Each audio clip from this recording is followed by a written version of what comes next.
Hello, it is Victoria, and you guys are lucky to have me because I just got back from Disney.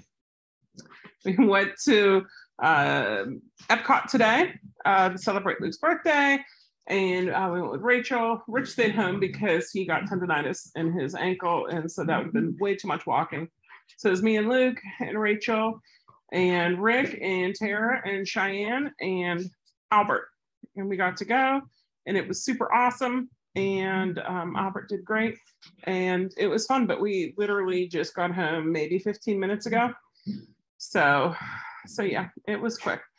Same rules apply as always, which is if you have any questions, comments for me, go ahead and type them up in the chat box if you're on here live, if you're listening afterwards, because we do like to load it up onto YouTube and onto our podcast. So if you're listening through one of those, sorry, you don't get to be part of the chat and do the stuff. And if you're wondering what that snorting sound is, that is Ginger rolling on her back and making snorting noises. Ginger and Lita both wanted to be in here with me. Don't know why, but they did. Because they love me and they miss me. At least that's what I'm going to go with. Okay. What is the topic for tonight is starting public access with your service dog. And this is one where there can be a whole hubbubaloo in the service dog community on when you should start public access training. And I've heard everything from you should start when your dog's 6 months old or 4 months old, or you start right away, or you don't start until they're, I'm sure some people are like a year, which would be silly, but I'm sure that's out there too. When do we start? Well, we've done all different ages. When I got Gypsy, who today's her 5-year-old birthday, but when I got her, we had her out the day we picked her up because we picked her up in Atlanta and we had to fly home with her. So like the dogs do go out. And then a week later, we had her at Disney's Hollywood Studios, and it was carrying her in little quick training sessions and then carrying her some more and then nap time. It's not that she walked, Disney Studios. It's just that it was fun. It was just a quick outing, some nice pictures, and some of those pictures turned out really nice. But what else could you do if you started a puppy out right away? Because what do you have to worry about if the puppy's not potty trained or reliable potty trained? And trust me, at 9 weeks old, she was not potty trained, but she got plenty of opportunities to go potty, and you carry a cleanup kit. And that's something you should do regardless of how potty trained your dog is carry a cleanup kit for potty accidents that could happen, because accidents are called accidents for a reason. So what's in a potty cleanup kit? Quart Ziploc baggies, poo bags, and wet wipes. You can also include a bottle of water, and it doesn't have to be the $3.50 bottle of water from Disney. It could be a bottle of refilled, you drink it, whatever it is, right? And then you refill it up, you put the cap on it, and you have that to wash away anything that needs to be washed away, right? Give your dog water if need be, cool down your dog if need be, but you want something, in your cleanup kit. So that's cleanup kit. We've had dogs out. If it's just one dog, if it's me, if it's my service dog, I might, and I've done it, like I said, with Gypsy, take them out super early. Short sessions are key. Short sessions as in 5 minutes, maybe 10 minutes. Now, yes, when we were at Disney, it wasn't 5 or 10 minutes there, but like I said, she slept and I carried her. But 5 to 10 minutes, and set your watch, set your phone, set a timer, because trust me, it is really easy to go over and above that 5 and 10 minutes and not realize it. So you could do that. Does it make a difference? No, it doesn't. We took 1 litter out all the time. We had them out in strollers. We actually have, 2 or 3 strollers for puppies, and we could take 2 to 3 puppies out in a stroller, depending on how big the puppies are. And we did that for 1 litter, a whole bunch. We had, each puppy was out at least weekly, if not every other week. And what did we find?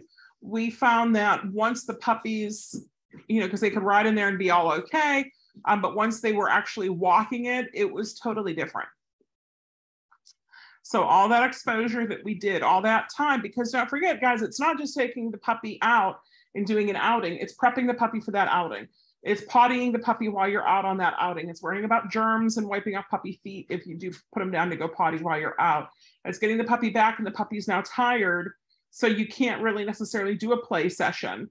You know, there's a lot more involved than just like, I'm just going to take my dog out in public. So what do, right? It didn't make a difference getting them out that early. And actually, Albert and R2, the two boys that we got, we really didn't start bringing them out in public until they're about 6 months old. And I'm not seeing any fallout because of that. In fact, they're doing great because we had that time to work them. So, you know, they get into the training rotation here. And that's what I found does the best, is to work on a few different things instead of worrying about taking them out in public. Because you know what, guys, parvo is a real issue. Where in Florida, they do have parvo outbreaks in Florida.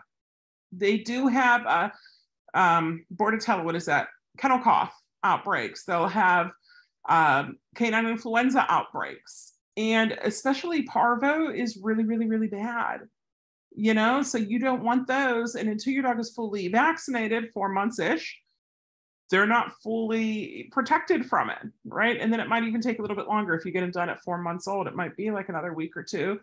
I figure we're all experts now on immunity and vaccines because of the dreaded C word. It's not cancer, it's the other dreaded C word. But back to puppies. So what is the best thing to do for starting out service puppies? I'm telling you guys, play with the puppies. And that doesn't mean just like let them loose and like play on your phone and like listen to some awesome podcast called Service Dog Secrets by Victoria Warfall. That's not what I'm talking about. What I'm talking about is play with your dog. Put your phone down and play with your dog. Play catch and fetch with your dog. Play retrieve and ball with your dog. Have your dog chase you. Don't you chase your dog. It's different, right? But play with your dog. Spend 5 minutes a day just playing with your dog, trying to get your dog engaged in playing. That doesn't mean pushing that toy into your dog and making him grab it. Playing with your dog is, remember playground in elementary school, right? There are rules, and they might be silly rules. Like, well, you're wearing a blue shirt today, so you're not supposed to kick the ball on the first time. I'm supposed to kick the ball because I'm wearing a purple shirt, right? And if you didn't want the person to get the toy, right, whatever it is, you're really going to try to keep it away from them. So let me ask you a question. If you have toys that you got for your dog that your dog ignores, but those forbidden things that your dog thinks are really cool, like maybe your shoes or your glasses or whatever, and your dog keeps going after it, you keep kind of grabbing it and sneaking it and putting it away, and your dog keeps finding it, doesn't that sound kind of like a game that you play with your dog? Anyway. And this, see, my dog just doesn't like to play, is not the same thing as actually playing with your dog. You know, don't make it a self-fulfilled prophecy either, guys. So play with your dog, train your dog, make it fun, have training sessions multiple times a day, maybe 2, maybe 3 times a day. Ideally, a play session and maybe 2 training sessions, or a play and a half and a training and a half. Like, play, if you're doing it right, it's just going to enhance your relationship with your dog. So focus on play more than public access at this point in the very beginning, right? Until the dog's like 4 or 6 months old. Focus on play with your dog. Actually, whenever they stay with us, the puppy program, Puppies Stay, from about 8 weeks to 10 to 12 weeks old, that is our primary focus, is play. So the start of every training session, it's going to be play. As a reward for training, it might be play. Notice what words I chose to use there. We start with play, and then a reward during training session might be play. Sit, play. Touch, play. Your name, play. We could play with food. We could play with toys. We could play with tug toys. We could play with maybe a little fleecy braided tug. We could play with little stuffy. Oh, they love little stuffy toys, right? It's not just one thing that you play with. And you can even take food and tease them and chuck it and play keep away with the food. And it helps tremendously when it comes to training. So starting with public access, don't start too soon. Now, if that, it doesn't mean like, well, like I have a great opportunity to take my puppy out, I think my puppy would do well, then take him out, but 5 minutes, guys. Don't take him out to someplace you cannot leave from. So I told you we went to Epcot today. We left at about 10 this morning and we just got back at 6:45 p.m. It's about an hour there, about an hour back. Did I take any of the 5-month-old Snow White puppies? No. Why? Because it's Florida and it's flipping hot as heck outside. It was so hot there. And we went with a bunch of friends, so I could not leave when I needed to leave. And that's one of the reasons I'll get people often who will ask if they could take their 4-month-old or their 5-month-old puppy to Disney or Universal. And my question to them is, are you prepared to leave if your dog needs to leave? Now, why do I ask that?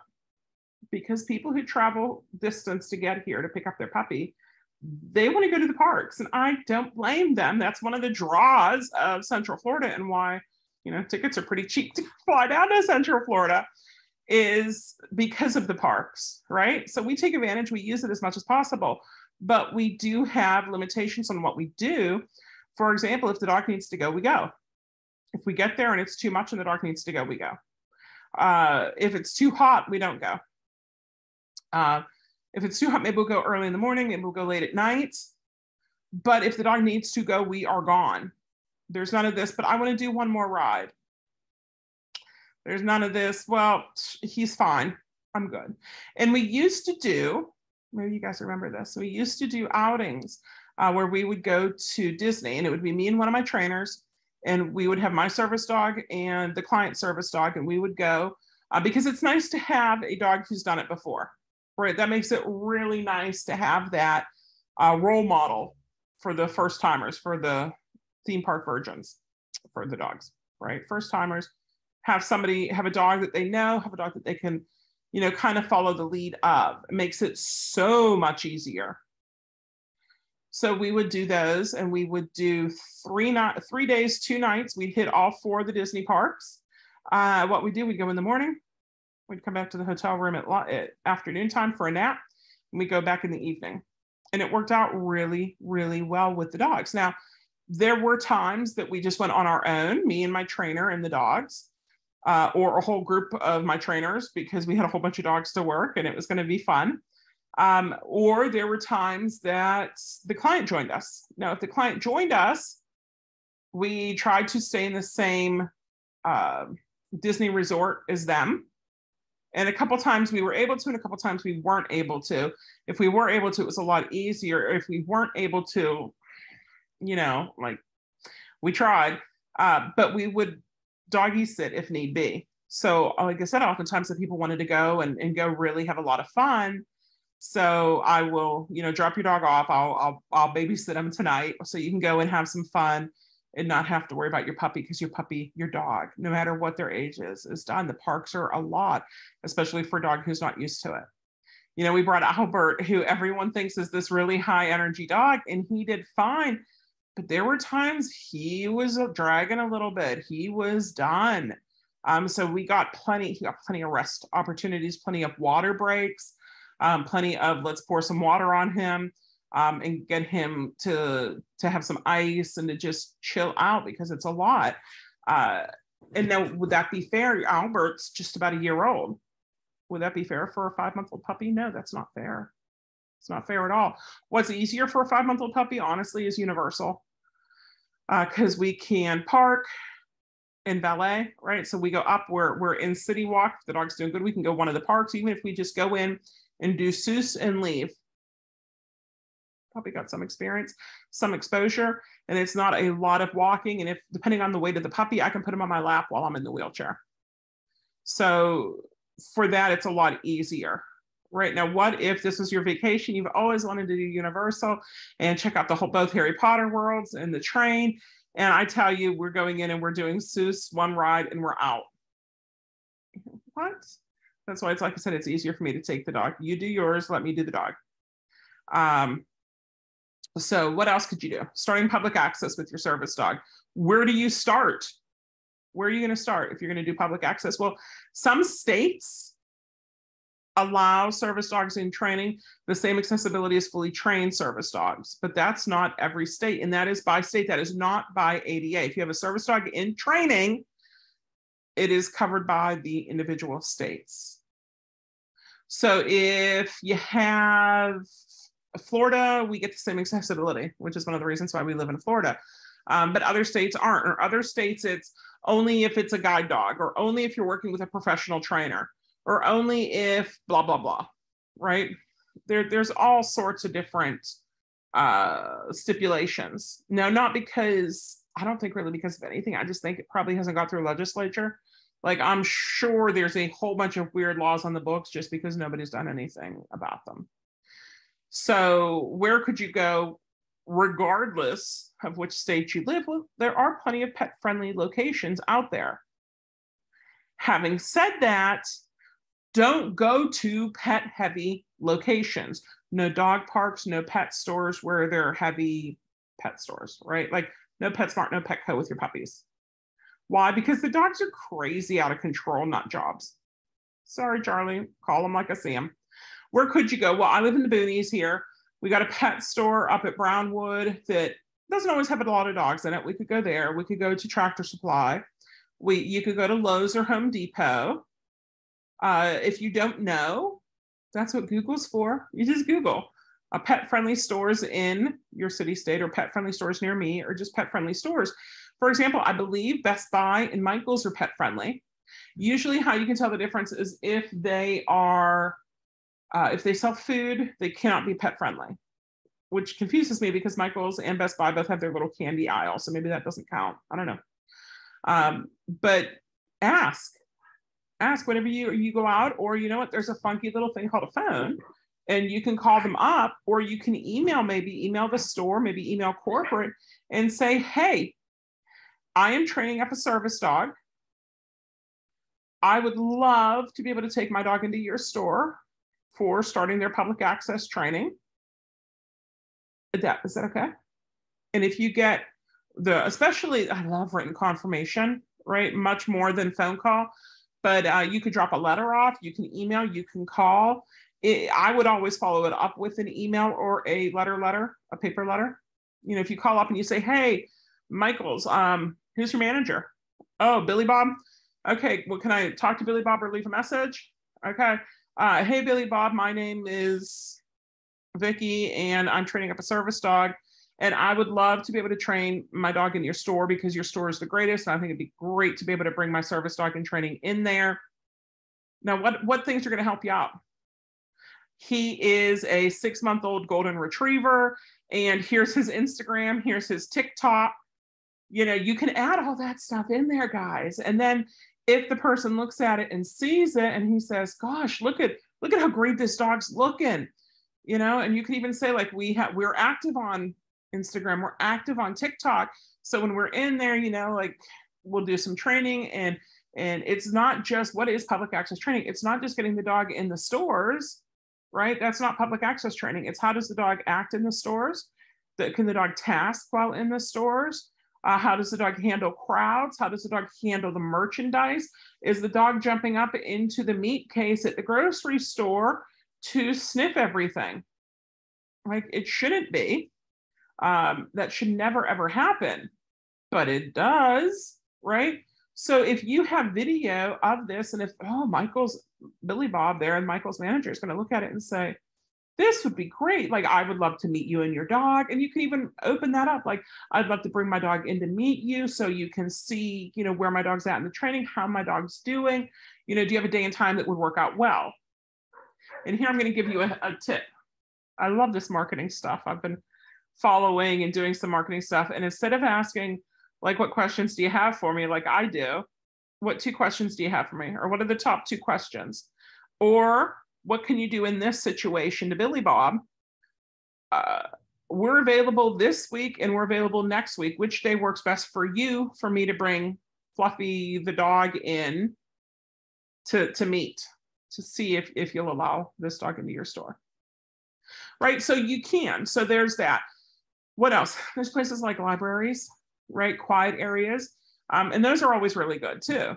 Now here's something fun. Did you know that churches don't have to let your service dog in, or your service dog in training in? They don't have to. Why? Because of separation of church and state. They don't have to allow your service dog. And here's what I'll tell people. When we were in churches in Gainesville, there were two churches, Grace Presbyterian and United, I think it was United Methodist, that we went to, and not at the same time.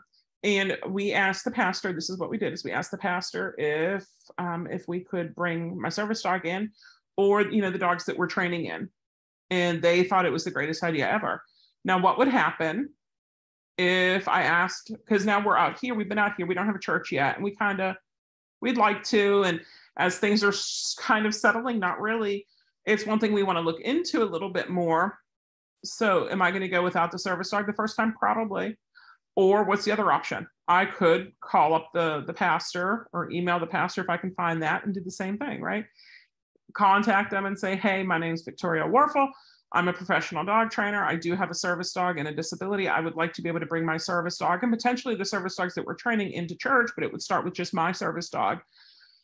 Would that be acceptable? Or which service would be the best service, right? See how we're doing that? And if they come back and they say, no, we don't want service dogs in here, I'm not going to that church. If I ask Billy Bob if I can bring my dog into Michael's and he says no, I might not be going there as much anymore. I might go to the other Michael's, right? That's because I have like 3 Michael's all about 45 minutes from me. I might go to one of the other ones. So you do have that. Ask permission, don't assume, ask permission, especially if you're in a state that does not give the accessibility. Now, how do you find out? Google service dog in training, plus whatever state you're in. Service dog in training Florida, service dog in training Alabama, service dog in training Connecticut, and see what comes up. There's also an app and it'll go through all the state laws and it's pretty cool. But see what your state laws say. There's really no mad rush to do it before they're 4 months old, because it's not going to carry over as much. If it's just you, if you just have your one dog and you want to take your dog out with you, occasionally do it. But don't wear your dog out. Your dog comes first in all of this. Whenever we were in Gainesville, we had about 2,500 square foot training center, and we did puppy classes. And I remember we did one set of puppy classes, and we had a woman we had 3 puppies in the class that were all service dog prospects, service puppies. And one of them was a lab, and the lab would come out to the training center for evening weeknight puppy classes, exhausted and cranky and mouthy and just so tired. And as I talked to the owner, the class is, 6 or 7 o'clock at night. Well, the dog had been with the owner since 7 o'clock that morning. And she's like, well, the dog's just riding in the car with me and like chilling at the office and sleeping. I'm like, but the dog's not sleeping. Like Albert didn't sleep today while we were at the park. Like it looked like he was sleeping a whole bunch at the park. He wasn't sleeping a whole bunch at the park. You know what he was doing? He was resting his eyes, as my grandfather would say. He was on pause, but not asleep. He was ready and willing to go if I needed him. But he wasn't sleeping and sleeping and sleeping. So he should sleep really good tonight. And he might come home because he did nap on the drive back. He might come home and want to play and tear up a little bit, eat, and then crash. And I fully expect that. And then tomorrow, what's tomorrow? Oh, he goes into Tampa and gets his hips x-rayed again. So, he'll have a busy day for that tomorrow. And then he'll just have a fun weekend. If you're doing service dog, when you're starting service dog public access, don't do something every day. Do twice a week with at least one day between. So don't do Monday, Tuesday. No, he's off the rest of the week. Do like Monday, Wednesday, or Sunday, Tuesday. You can do that. Don't give it too much. Don't give your dog, don't make them do too much, right? Have your cleanup kit. Like I said, I'd wait until 4 or 6 months, at least 4 months, and then I start getting them out. Now, that doesn't mean I can't take them to dog. We have a place called Brownwood here, which is in the Villages, which is really nice. And it's outdoor. There's a big town square type of thing, and they have live music every night. There's a bunch of restaurants and a bunch of stores there. So it's like a shopping area, right? And it's dog friendly. So I bring dogs up there all the time. Like that is one of my favorite places to go and train. And again, it's why I don't see us moving, because it's really nice to have access to that. I'll use that. So you can use that instead of using, Walmart.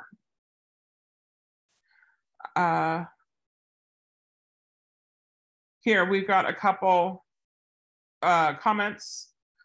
Faye said, we have a problem here in Massachusetts where people are bringing their pets into non-pet friendly stores such as Walmart. How can I protect my service dog? Faye, that's a fantastic question. And we see it down here too. We actually did up a video with Nala, I think it was last weekend, the weekend before, maybe a week ago, when we're at Walmart, and she sees this dog. Well, this dog sees her first, a little yap yap dog in a stroller, in a cart from the store, which don't be putting, if you're doing public access, if you're not doing public access, the dogs should not be in the carts at the store and the buggies, right? When we would go out, if we would have the pups, we would either have a dog stroller that we'd put them in that was our dog stroller. It looked like a kid's stroller, but it was for dogs. Or if they were in their carriers, or if they were, walking free, I'd just put them on my lap if I'm in the wheelchair. I don't use the store's cart for my dog.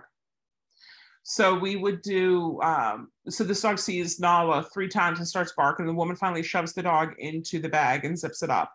Now, I'm sure people saw my dog and they heard the through the store and they wondered how my dog was making such a sound. So what I do, Faye, while I'm out with the dogs is I try to be alert to where other dogs may be. If I see and or hear a dog, or if whoever I'm with sees and or hears a dog, I will take steps to protect my dog from that. So while I love heel, which is go to my left side and stay on my left side, they also learn side, which is go to my right side and stay there. They'll eventually get that nice sit, stay, and down stay. So you could do that. And Faye, honestly, I'm not going to say, if a dog is acting like a fool and charging at me, I'm going to block him with my foot. I might take something off the shelf and chuck it at the dog to get him away from my dog. Because you know yourself, owners don't have control. I would also, and I got this from a Judge Judy. This was years ago with Judge Judy. And let me tell you about the episode. It was a good episode. And what it was is a woman was walking her dog, and another dog off leash comes up to her dog and attacks it. And she starts yelling, get your dog off of my dog. And because she was yelling that, the other people who were outside, her neighbors who were outside at the time, heard her and looked and came over and helped. And they got the dogs apart. And so then whenever Judge Judy was like, well, whose dog started it? Well, she was yelling, get your dog off of my dog. So assuming that, the other person started it, but they only knew that because of what she yelled. So if this was the case, I'm at Walmart with one of my little 5-month-old Snow White puppies, and a giant raging out of control 100-pound dog or 5-pound dog, like I don't care, starts racing towards my dog. And honestly, you have to practice this ahead of time. So I don't know if there's anyone around you right now or not, but practice this. Like honestly, practice going through the motions, practice what you're going to say, because that muscle memory helps. When Luke was in karate, we'll do another tangent, and I'll come back to the first tangent and then back to the point. When Luke was in karate, they did katas: punch, punch, kick, punch, whatever, spin, right? Why is to build muscle memory. So then you just flow into it whenever push comes to shove, right? So muscle memory is really nice. So what do you do in that situation? If you have time, whip out your phone and start recording. That's always good. If you get into a hole, you can't have your dog in here, whip out your phone and start recording. Know if you're in a 1 consent state or a 2 consent state. A 1 consent state, you only need one person's consent to do a recording. That's you. 2 consent state, you need both parties' consent to make that video. Florida is a 2 consent state. So what I would do would be to whip out my phone, start recording, and say, I'm recording you now. If it was like you can't bring your dog in here, but if there's no person but dog, maybe, right? So whip out your phone, start recording what's going on.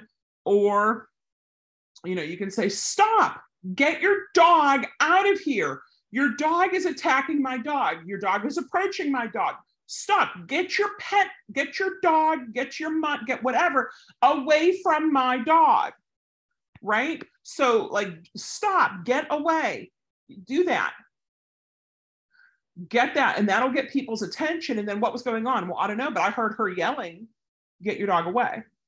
And if that dog's still coming, if the person's like skiing with their dog, you know what I mean? Or if the person's gone, clueless or whatever happens, just grab something from the shelf and chuck it at the dog, right? It's called a bonker. You can say no and check it too. And I have done that where I have stepped in front of my dog.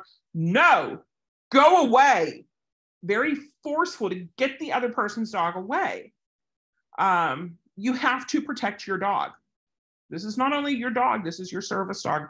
This is your lifeline to independence. And we have to do everything that we can to protect your dog and keep your dog safe and your service dog safe. Because what can happen is the dog washes out because the dog was attacked one too many times at Walmart.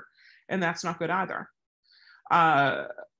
Be cognizant of your surroundings. So I was at the vet the other day, and the vet said to me, as I was going to exit, she says, watch this person with their dog because they're really not paying attention, which I appreciate. And I thank my vet for looking out for me. So what do?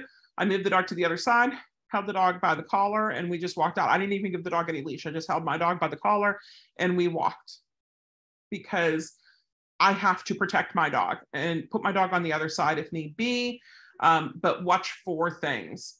You can also, what we've seen done, you can go up to management and say, there's an out of control dog.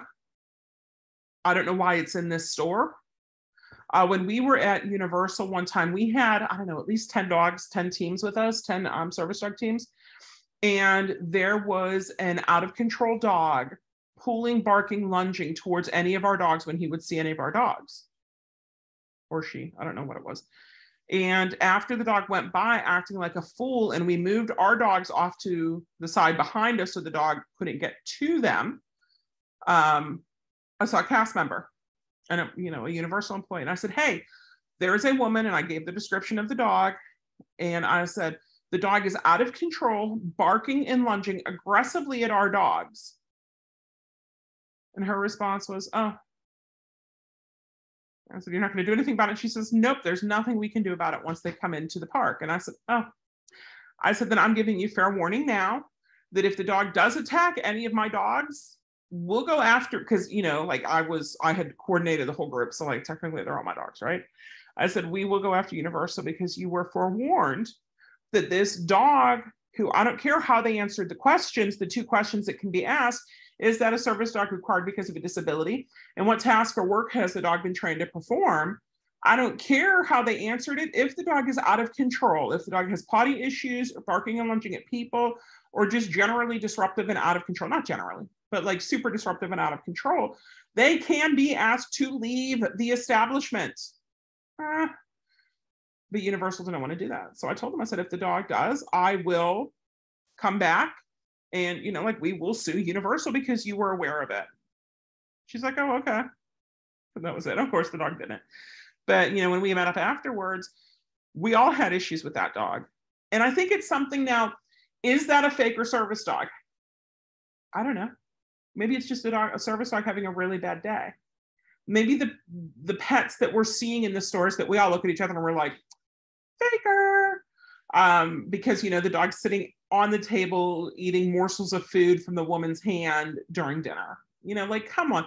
Maybe the people are just clueless. I don't know. I can't say that person is a faker, right? And I try not to do that. Why do I try not to do that? First, because it lends into the whole which I don't like to get into. But there's an organization, there's a group of organizations who want to spread the fallacy that there's all these fakers out there. And the more we as the service dog community agree and support and say it also, the stronger their voice gets. What? So I'm going to tell you, I saw something the other day from ADI, Assistance Dogs International, wanting you to fill out a survey of how many faker dogs that you see out there. Now let's follow the breadcrumbs. Why is ADI interested in this?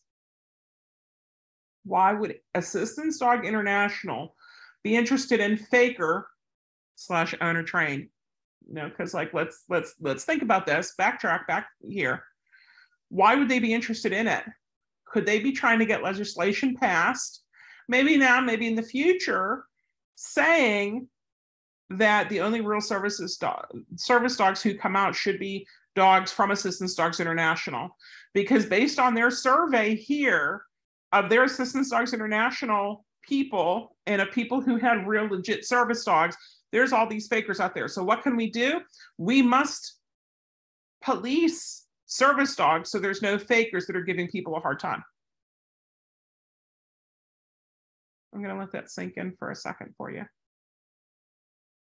So by bringing attention and getting the service dog community to bring attention to the fakers, they're building themselves a stronger platform to eventually become the only.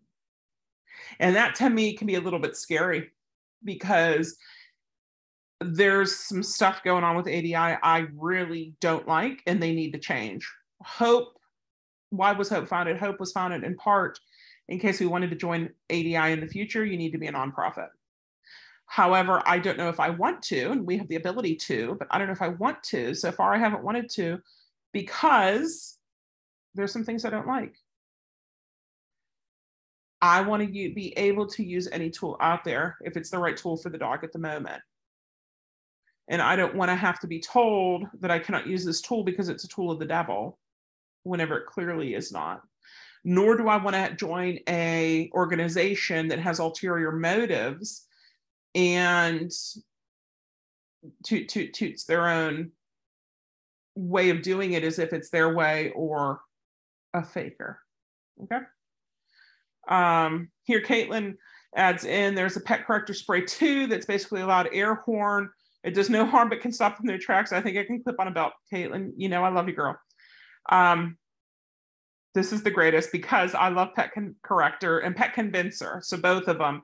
One of them has refill air canisters and it's CO2 cartridges. Like if you have a whipped creamer, which is a little thing that you put whipped cream in, and then you add this and you shake it up, and it CO2 cartrifies it, so then you can make up your own ready whipped cream. So you can use those, or the Pet Corrector is red, and it's like a one thing, right? And it is, it's just air. We jokingly refer to it as Caesar in a can because that's what it sounds like, is tst, tst. So I had one of those in my pocket, and I had my dog at a dog park when we were in Gainesville. We lived in a condo. There was a private dog park that we were members of. I was the trainer there. And I got there with one of my dogs. I think it was my German Shepherd. And we would get there and walk the perimeter. Well, what happens a lot of times at dog parks? People sit and want to drink on their cappuccino fruit berries and talk with each other, with their friends, and let their dogs just do whatever, because like the dogs get to run. Well, why should you go to a dog park? Because you have a safe fenced area for your dog to play, and you can walk around. So when I would walk the perimeter of the park, she would walk the perimeter of the park with me, and we'd have a couple tennis balls or a couple chuckets, because you can also chuck it at a dog to get him to leave you alone if need be, right? It's nice for blocking. So we do that, and there was this dog who'd come up to her and was harassing her and would not leave her alone. And I'm looking, and the owner's nowhere to be seen. We're like, go away, and the dog wouldn't. So I felt that in my pocket, and I pulled it out, and I just nonchalantly towards the dog. The owner comes running from her. What did you do to my dog? Because the dog, of course, ran away. And I said, I used a pet convincer. And she says, or corrector, pet corrector. She goes, no, you didn't. You did something really mean to my dog, because my dog wasn't doing anything to you. And you did this, and it just, you scared him. You sprayed something at him. I says, it was air that I sprayed at him because he would not leave me and my dog alone. And my dog has the right to enjoy the park and peace. No, that's not what you did. So I get it out. I showed it to him like, this is what I used. And I squirted it at her. And then she left me alone. So it works out really good. And I do recommend them. Alexa says, what would you say if someone is recording you in your service dog? Alexa, oh gosh, this happens a lot. Or I'm trying to get a picture of the dog and somebody comes up and they're like, oh my God, I want to get a picture of your dog too. Sometimes I don't mind, sometimes I do. It's when I really need to decide. But the problem is my dogs are wicked cute. Like, first, why do you want a picture of somebody else's dog, you freak? Not you, Alexa. But, the people who come up and they're like, can I get a picture of your dog? And often it's, well, so I can show so-and-so that I saw a dog. And I'm like, well, like, he's not a mythical unicorn. Like, there are dogs, there are service dogs out there, but because we're trainers, because we're breeders, I don't want to be like, no, you can't. But sometimes I'm out of spoons for the day and I'm like, no. Or they want me to stop and pose the dog. No, I'm not stopping and posing the dog for you. Now, a lot of people do have phones out all the time. I don't know if they're recording me all the time. But what I tell them usually is, I don't care if you take a picture, just don't distract my dog and don't harass my dog and don't get in my way. And I'm not stopping and posing my dog for you. So if you want a picture, you can get a picture as my dog walks by. So yeah. But what you could do is say no, and it's illegal to ask, or it's illegal to do it without my consent, right? Because I'm in Florida. Usually, like I said, I don't mind. We actually have NFC tag wristbands. So what we could do is say, yeah, you can get one here, take my wristband, too, and you can see what we put up on Instagram, right? And grow that way. You catch more flies with honey and sugar than you do with vinegar. But there are just sometimes you just have the vinegar and I just can't anymore. So that's usually, if Rich is out with me, he's the nice one. So if he's out with me, he's the nice one. He talks to people and I can just do resting bitch face and work my dog. And it works that good. Thanks for talking about tools. Prying helps so much during training. Yeah. And that's Albert was at the Epcot today. I had him on prong and e-collar. He's a year old. I haven't been doing that much with him. I need to get them both back into it.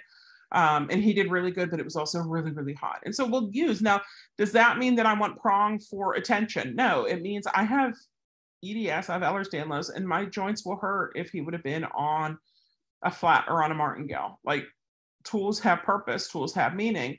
And I've had, I remember there was a 30, 35 pound dog who pulled my arm the wrong way and my shoulder, oh my gosh, it hurt for about 3 months. One time, and I don't even remember it happening, but it was at a workshop. And after the workshop, my shoulder was sore for a year, over a year. Like, that cannot happen because then I can't work. So I like prongs for that for me. And it's a lot of people too, like, it's nice to have those. But it's not because the dog's so rowdy and out of control, right? It's just to fine tune that, which is nice. So yeah, and the only one I really don't use tool wise is a no pull harness, or flat front harness. I don't like either of those because it squishes the shoulders and blah, blah, blah. We'll sometimes use head halters. We'll sometimes use, especially with the puppies, I'll use what's called like a 5-point harness. And it's the premier harness. If it says on there no pull, you don't want it. But the puppies, we're using a lot of flat collar. We might start introducing to the prong about 3.5, 4 months old. But I see so many dogs who, well, remember, I train pet dogs. I've been training service dogs now for 18, 19 years, right? So we worked with a lot of owner trained pet dogs that we would help out, right? But now I can groom them up from the get-go. So I also know I want them to be able to enjoy themselves and not burn out. And it can happen that they burn out. And I don't want them to burn out. So we want to make it fun for them. So usually I'm introducing a prong right around 4 months old. And then e-collar about 5.5 months old, 6 months old. And I'll do that for the ones that go home at 6 months old, just so they have some intro. So if they come back later and we want to do it more, or if the owner does it on their own, the dog knows what it's all about. And so before then, they're on their flat collar usually. We'll do that, or they're on a well-fit Y front harness, not a mobility harness and not a no pull harness. Andrea said Koji isn't ready for a lot of public access. We only go 1 or 2 times every 2 weeks because he's easily distracted, wants to jump on people. We have been trying to work on it, but it can be hard. Andrea, I don't know if you saw our TikToks showing what we do when we go out with them. When we go out, first thing I do is I'll find a spot and sit down with them. So like where our Winn-Dixies, there's a bench right inside there, and I'll just work them through. When we went up, gosh, was it only this past weekend? We went up to Brownwood. We brought 3 of the Snow White puppies, which are Koji's litter mates. And we got there and they were just like, wow, wow, there's all this stuff going on. So it was also during their farmers market. So what did we do? Is we just sat down on the bench. We worked on focus on us. We worked on play. We worked on touch. We worked on spin. We worked on sit down, touch the target, stick. You know, we just did some really basic stuff. And whenever that was going good, and then the dogs were focused on us and ignoring distractions, then we started doing some walking. So like there's a rhyme and reason for it. And that was part of it. That's part of what I wanted to cover tonight too. So thank you. Was how to do it. So it's not go in there and get shopping done, right? I'm in there for the dog. So if it's me and a dog and Rich has to get groceries, Rich will go in, get the cart and get groceries done. I will go in there and focus on the dog. So first thing first is walking through the parking lot, going potty, walking up to the front door, watching people walk by, watching carts walk by, well, roll by. We'll go with roll by. Possibly little kids, right? Possibly people at different gates, possibly people in wheelchairs, all the other cars. Like there's a lot just in the parking lot. And then to go in through the door, it's an automatic door, right? So that can startle the dog. And then you go in there and then they go from the concrete to the weird flooring with the fluorescent lighting. And then the carts are there. There's the beep, beep, beep of the cashiers. There's all the smells. So you got to think it from like a puppy point of view, right? So what we'll do is we might go in and out a few times because this one has, I don't know, a few entrances and a few exits, right? So we might go in and out a few times, but usually we'll go in and there's a bench right there. And like I said, we will sit on the bench. And that's my first thing is just sit on the bench and get focus on me. So if the dog looks at me, click food. What do? I make sure I have a hungry dog. I'm not going to feed the dog and then go. I'm going to go and all his food is going to be in my training pouch. I'm going to have a clicker or I'm going to use a verbal marker. And for us, it's break. But it's more brick, brick, brick, brick, brick, right? It's not break, break, break. It's not yes. It's not okay. It's not good. Short, sweet, end. Brick. Those are my like, pay attention to me, but brick. So they look at me, mark, reward. Look at me, mark, reward. Look at me. I don't care if they're looking at my toes. Looking at me, mark and reward, right?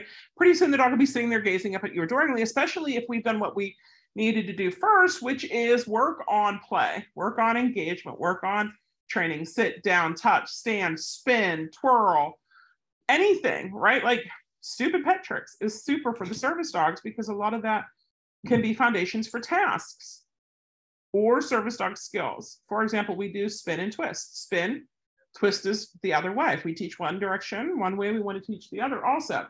So if we're going to do that, why would we need that? What if we have to get the dog to curl up? What if we have to get the dog to turn around and back up? You know, like it's nice to have a dog that will do that and it's fun for them. And there's no pressure on it. If your dog doesn't like spin, maybe he'll like take a bow. Why would he need to take a bow?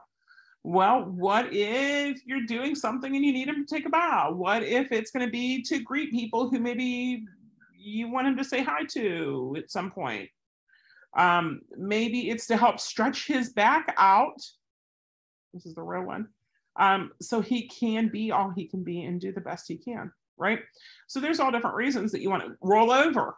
All our girls, now roll over and show me your hoo-ha so we can check to see who's in heat and who's not in heat.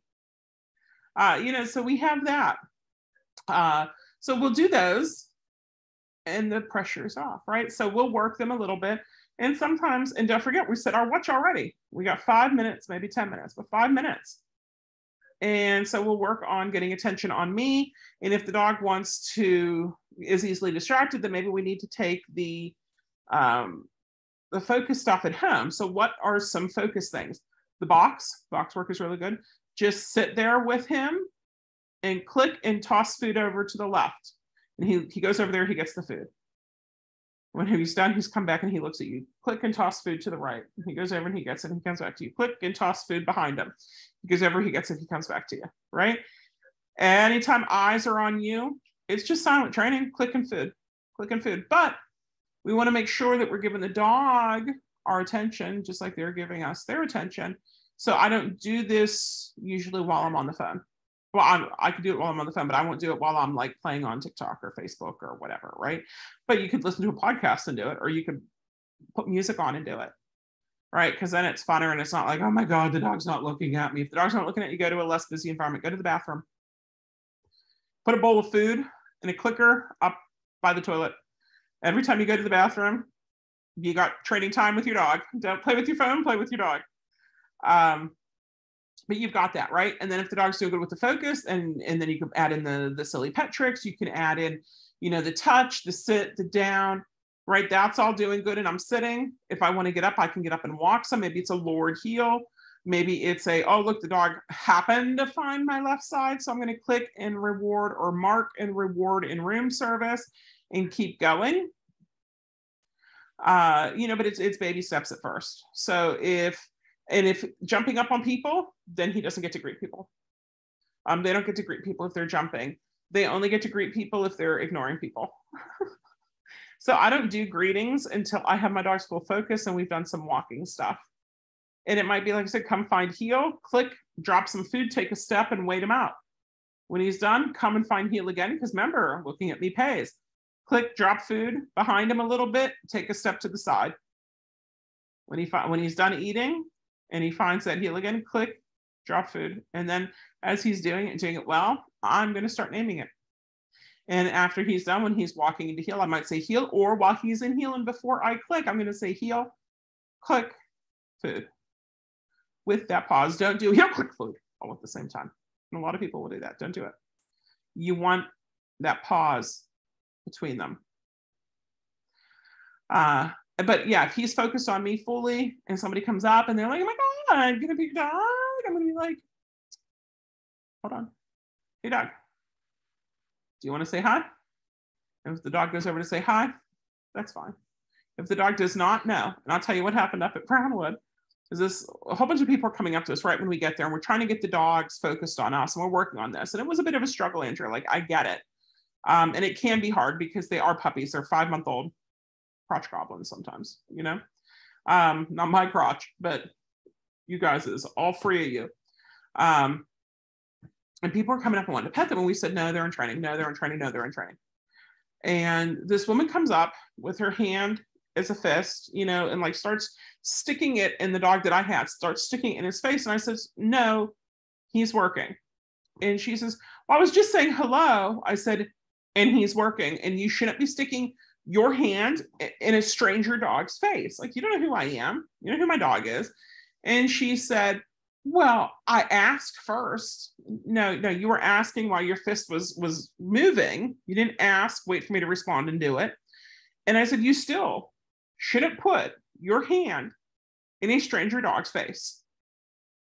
And she's like, gets all huffy. She starts walking off and she's making all these excuses over her shoulder at me on why it's okay. And I'm sitting there with Rachel, who's our newest trainer, and with one of the Snow White owners who's out there to work with her dog.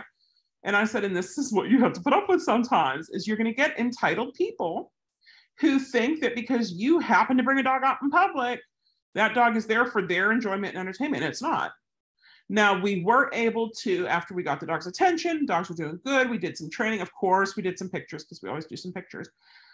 Then we had a woman who had come up and just was very nice and just said, I just wanted to say your dogs are just absolutely beautiful.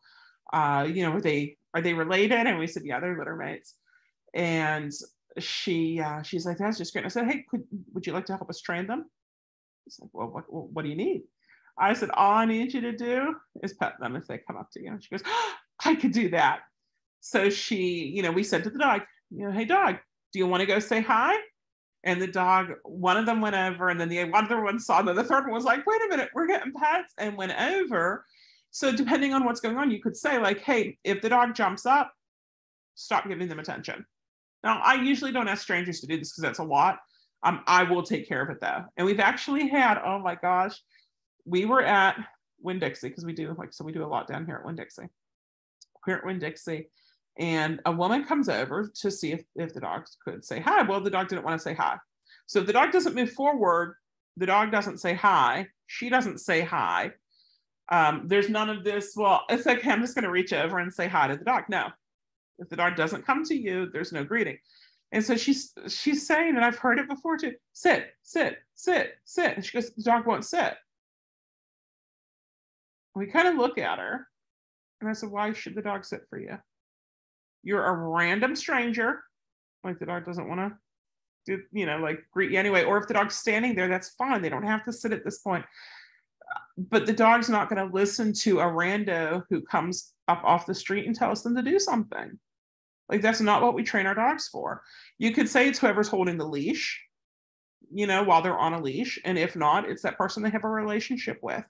Because, guys, the most important thing before you start doing public access with your service dog or anything with your service dog is to have a relationship with your service dog. And that is so big, so key, so huge. Do you know how many times I have people tell me, I'll call them medical equipment, and they'll be like, oh, the dog's not doing it. And I'm like, play with your dog. Play with your dog for 2 or 3 weeks. So now that's our homework whenever people bring their puppies home from us, is just don't worry about everything else. Just focus on play for the next 2 to 3 weeks. Just play with your dog. Have fun with your dog. Don't worry about training. Don't worry about public access stuff. Just play with your dog. And that's not, there's a ball. There's a ball. Whatever. Right? That's engage, awesome play. And it makes it a lot easier. We'll have to try to sit a bit longer before getting up and going. He does great at home, but as soon as we're out, he's overwhelmed and excited. Andrew, and that happens if you want to, first, you're always welcome to come out here. Second, shoot me some video and send it. I might be able to tweak it. Or schedule up. We can do a training session via Skype, Zoom. Oh my gosh, Richard loves those. He misses teaching sometimes. He misses doing, 6 to 8 group classes a week. So, he loves doing whenever we have privates. He's like, oh, I get to do this one. Yay. The playing and bonding really helped with how he pays attention to us. That's awesome. So if he's good at home, how's he in your front yard? How's he in your side yard? How's he in your backyard? How's he on the sidewalk in front of your house? How's he down the road by your house? So by taking the picture and looking at the whole picture, we can break that up into bite-sized pieces. And it's the same thing. How do you eat an elephant? 1 bite at a time. How do you train a Koji? 1 step at a time. Good. Yeah. Message me tonight. I know you've been busy, and I know with your wrists and stuff, I haven't been bothering you too much because, recuperating and everything going on, but it doesn't mean I forgot about you, girl. Suggestions for teenage dogs, Alexa asked. Her standard poodle's 12 months old. That's how old Albert is. And Flounder and Ariel and Sebastian are all 11 months old. They'll go through testing times. All dogs are going to test. I tell people all the time, I can give you Gypsy and she's going to test you. They want to see what they get away with. Sometimes it's making it a little bit easier for a while. Sometimes it's pushing them a little bit more. So if you want to be a master coach for your dog, right, you need to know when to push and when to make it easier. But your end goal when training your dog should always be to need it to be there as little as possible. So if you need to be there to make sure your dog makes good decisions, your dog's not making good decisions. Instead, what we want is the dog to choose to make those good decisions. And for example, guys, you're getting so many examples tonight, and I know we're running low, so type up your questions now if you're on chat. One style of training will tell you, correct the dog if they're thinking about doing it. Correct the thought. Now, depending on what that thought is and how much you really want to get rid of it, you might want to do that. But you also have to give the dog the opportunity to not make that mistake, to not do that behavior, and reward him when he doesn't. So if you have a dog who's counter surfing, instead of correcting him every time he's up on the counter, right? Wait a second, and then correcting him preemptively, right? Preemptively, like, I think he's about to. Think about it. Teach him what it is you want him to do, and then give him the opportunity to do that and to get the reward. But guys, it's not one or the other. It's not you reward the dog or you correct the dog. You could do both, but you have to give that pause too. So, okay, if you have a dog who's jumping on the counter and you're correcting, on the counter and you're correcting, you're like, holy cow. Off the counter, food. Off the counter, food. Then give them some time and see. Maybe don't have stuff up on your counter. And then maybe you have something stupid and boring that he doesn't like celery up on your counter, because like nobody likes celery, and broccoli. Do celery and broccoli and cauliflower, because those are like, and see what he does. And he might, R2's the cutest. You can see him thinking about it, and he'll kind of like hop on his front legs because he's so excited. And he's like, I think I can. But give him that opportunity. And then there are other things too, guys, that I don't correct when they're puppies too much. For example, if we're going to be doing a retrieve, which we do a retrieve with every service dog now, because golden retrievers, but they need it, right? It's nice. And that even that oops pickup is amazing. So if they put something in their mouth while they're young, I don't correct them. What do? I click and I food. And I have food on me all the time. And I have a clicker on me all the time. So if I see them, and if not, I have my mouth and I can walk over and grab food, right? So if I see that they picked up a leaf outside, good puppy, can I have? Thank you. Here's some food. They pick up, I don't know, a dirty Kleenex that fell on the ground, right? Oh, but he got a good boy. Can I have that? Here, let me trade you. Click food. So I want to do that so they get that idea that, oh, look, she gives me cool stuff. And then if I want him to pick up something, it's not working against what you've already laid as a foundation skill. So a lot of times what happens, a dog picks something up in his mouth, you say, no, you chase him down, you pry it from his mouth, and you chuck it, and you tell him he's a bad dog, and you flick him in the nose. Don't do any of that. Any of it. Here, Koji loves paper towels and leaves, right? So what happens? Koji gets a paper towel. Good boy, what you got? Can I have it? Can I see that? What'd you get? Click food. If he drops it and he comes to you, great, you can still give him food. Then you can say, go get that, silly boy. I can't believe you dropped it. Can you get that from me? It works really good. My parents, when they had, I don't know, I think it was Molly, but it might have been Princess. It was one of the dogs. She has an umbrella plant that it's part of the family. She got it in the late 80s when we were living in Connecticut. So like she's had this plant for 30 some odd years. It's part of the family. She's had that plant longer than a lot of marriages have been together. So she has this plant, this umbrella plant, and it would shed its leaves. It would drop its leaves. And the dogs would come and eat them, whatever dog it was, Princess or Molly. And I told her how to do that. I said, just get your clicker. And she had little treats there, little cat food, right? Dry cat food. So I said, if she picks it up, I don't care if she drops it, I don't care if she brings it to you, click and feed every time. Well, then the dog would pick up every leaf, bring it to mom. So now mom's not having to pick up the leaf. And the dog brings it right to her because she knows that mom has the food. And then the dog starts bringing in leaves from outside to inside because mom pays her for that. That's the worst the dog does. How awesome is that? Like the dog now picks up leaves and brings them to them. And so when we're doing play, oftentimes we'll add in that, oops. And instead of like me having the ball or whatever else, like, oops, I dropped it onto the floor. Thank you, big guy. I appreciate that. The other one, so mouthing, I'm okay with to a degree for a time. The other one is jumping up because I want the dog to get into DPT, deep pressure therapy. I want the dog to, if he does pick up something, to put his little paws up on my chair or up on my lap to hand it to me to make it easier. So I don't correct and eliminate that because it would make, whenever it's time to do any of those things, when it's time to teach a retrieve, whenever it's time to give me something, whenever it's time to do DPT, it would make it nigh on impossible because the dog's like, no, I was told you never do that. And I don't want that, right? But I don't want the dog to jump up on the person because the person has, we get to that when they're a little bit older, right? So it's all workable, right? Everything's tweakable. One of the tasks we have learned is get the bag, which has meds. Yeah, she brings it all the time without me asking, should I still treat?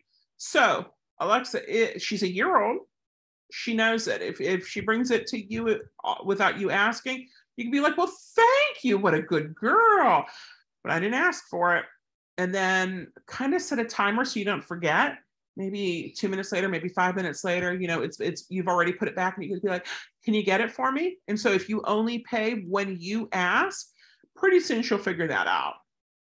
I wouldn't correct. I would just be like, well, thank you, but I'm not giving you a treat. And then if that gets to be too much, you'd be like, thank you. But, you still want it to be nice for her to do, because it is a nice thing to do, is to bring it to you. But yeah, so starting public access, I've had, it seems like everybody lately asking how big their dogs are going to be when they go home. We have a litter 6-week-old and a litter 5-week-old. And I'm like, I don't know how big they're going to be. I hate measuring dogs for jackets, for sizes, for collars, for feet, because it could change so much in just a short amount of time. And I get it. Gear's fun to buy, fun to look at, fun to plan and figure out, but don't worry about gear yet. Don't, you know, you can even, if you want to do something, do a bandana that says service dog in training, because it's cooler and they can have it on. The gear, the vest stuff is for the public to know. And sometimes it doesn't work. Sometimes it does, sometimes it doesn't. But it's for them to know. It's not, you know, some dogs do get where they're gear smart. And they're like, wow, she has on, I'm on my whatever gear, therefore I'm needed for this job. And, you know, it can work. It can work out really good. But you don't want a dog who is gear smart, because what happens if you change up gear? What happens if you go from a bandana to a vest to a harness with a band, whatever, right? You don't want the dog to be like, no, I don't listen to you whenever I'm wearing this, because it's not what I'm used to. So I do a lot of environmental obedience, maybe. I don't know if that's what the term would be. I'll come up with a good term for it. But like in this situation, this is what I need you to do. So I might not tell you sit whenever I stop, but because I stopped in this way, and usually how it is walk, walk, walk, stomp, stomp your feet, and I want the dog to sit if I'm walking. But anymore, I'm telling you, when I go to the store, I'm not walking. It's too much. It's just easier for me to be in the chair, because if not, I really pay for it.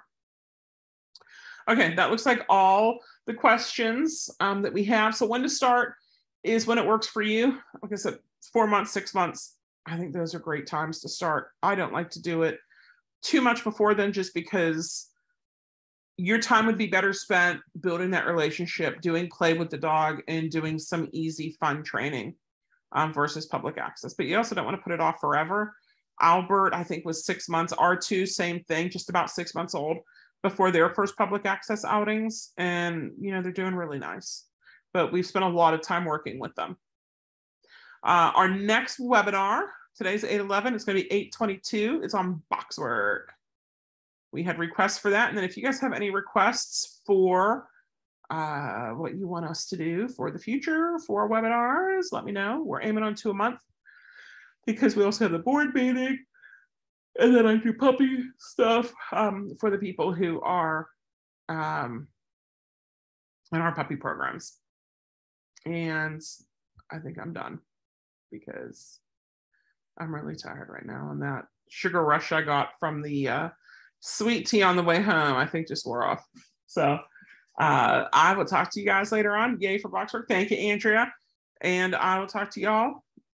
I hope you have a fantastic weekend, and think about that. How are you going to improve the relationship you have with your dog? And what are you going to do better for the next one, right? Like, plan it out, jot it down, block it out. Okay. Thank you guys. Bye-bye.